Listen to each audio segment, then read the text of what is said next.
let's be honest, it's just you and me here, right? Most church meetings are either over controlled or underprepared or just plain performative. And no one's saying it out loud.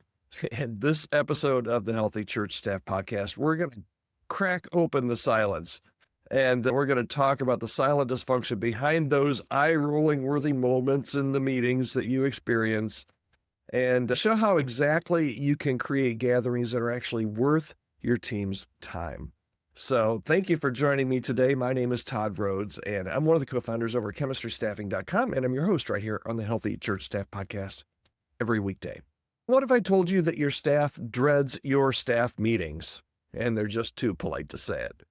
Church meetings are supposed to bring some clarity and some unity and propel ministry forward, but often they're just confusing or they're performative or they're just plain awkward, and most of them actually are very boring and mundane. So today we're going to talk about why and maybe some ideas on how to fix it before your team completely checks out. So stick around. This could be something that could really change the way that you lead, and it could really change and pump some energy into your next church staff meeting starting today or this week, whenever your next staff meeting is. Okay, so let's talk, first of all, about the elephant in the room. Okay, this meeting could have been an email. That joke? It's not really a joke to your staff. It's actually how they actually feel. And most church staff meetings are a cocktail of either over control. You've got one person that talks 90% of the time. Guess who?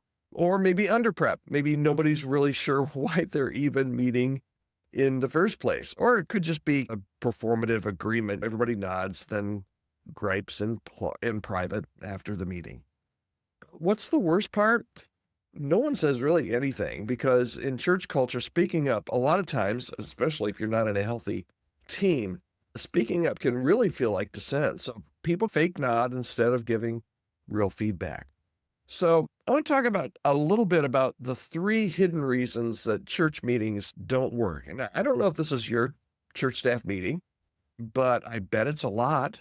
So 3 hidden reasons that church staff meetings just don't work a lot of times. Maybe you hit all 3 of these and you're like, whoa, Todd, we need to work on this. Maybe you just hit one, but maybe these will be a little bit eye-opening for you, okay?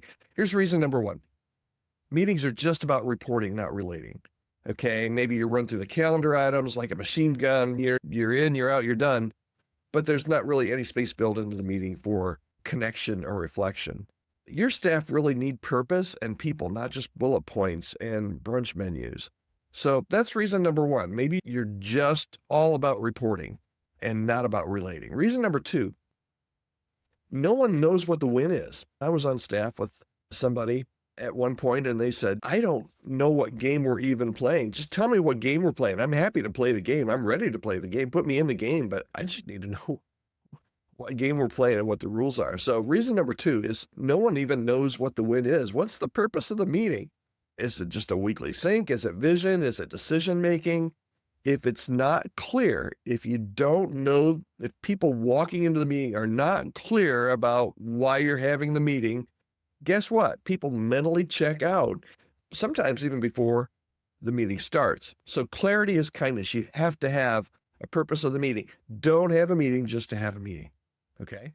Reason number 3, the real conversations happen after the meeting, and you know this one. It's the hallway, the proverbial water fountain. Do we still have? I don't think we still have water fountains most places. But the hallway, the parking lot, the group text, if your culture doesn't feel safe enough for honesty in the room, that honesty is going to always leak out somewhere else, and somewhere else that's not really healthy. So how do we fix this? Todd, so yeah, we've got some of these problems, but what do we do about it? How do we fix our staff meetings? You can fix it fast, even if you're not the boss. Here are some tips, okay? Tip number 1, start with a why. Don't start with the agenda, start with the purpose of the meeting. Say it out loud every week. This meeting, we're here in this meeting. This is what we're going to accomplish. This meeting exists to fill in the blank, okay? Tip number 2, change the questions that you're asking. Stop asking, what do you have for us? And start asking something like, it's just a kind of a rephrase, right? What's the most important thing we need to tackle today? Or where are we stuck? We like to do we need as a team at Chemistry. We like to do a SWOT analysis: strengths, weaknesses, opportunities, and what's the T?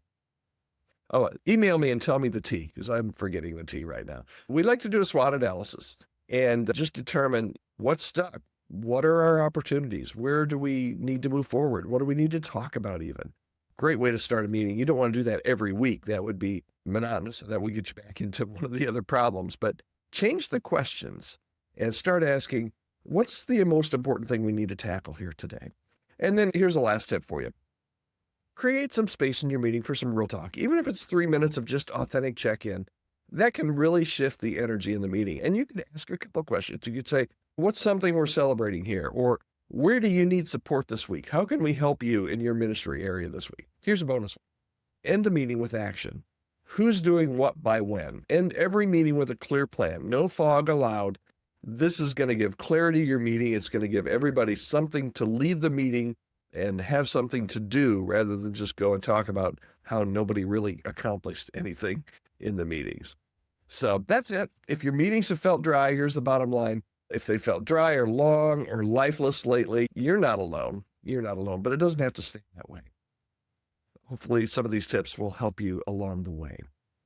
Every day I hear from people that are listening to the podcast and reach out to me and either say, hey, I enjoy the podcast, or you totally missed it here, Todd, or just, hey, I've got something I want to discuss, or I need help with my church with some hiring or firing or dicey staff situation. I love to get your emails. I love to interact with you. If you're listening or watching right now, I would love to hear from you. Just reach out to me anytime. podcast@chemistrystaffing.com. If there's any way that I can come alongside your church and help you with anything healthy staff related, I would love to do that. podcast@chemistrystaffing.com. All right, that's it for today. We will be right back here again tomorrow on the Healthy Church Staff Podcast. I hope you'll join me then.